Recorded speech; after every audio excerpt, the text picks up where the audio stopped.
গণতান্ত্রিক শক্তি যেন ক্ষমতায় আসতে না পারে সেজন্য সরকারের ভেতরের একটি মহল চেষ্টা করছে বলে অভিযোগ করেছেন বিএনপি মহাসচিব মির্জা ফখরুল ইসলাম আলমগীর।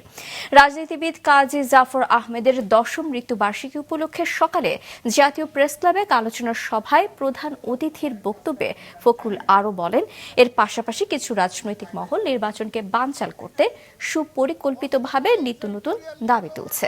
পিআর পদ্ধতিতে ভোটের কথা বলা হচ্ছে, যা জনগণের কাছে অপরিচিত।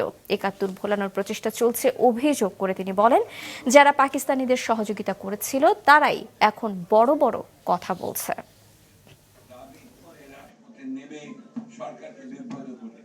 সরকারের ভেতরে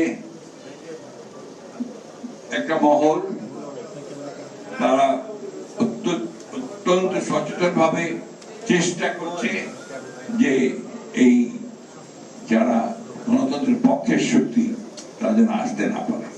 ৭১ কথা আমরা ভুলি নাই, বলা সম্ভব না। অনেক প্রচেষ্টা চলছে এটাকে ভুলে যাওয়ার, কিন্তু সেটা বলা সম্ভব নয়। এবং যারা সেদিন সহযোগিতা করেছে তারাই আজকে বড়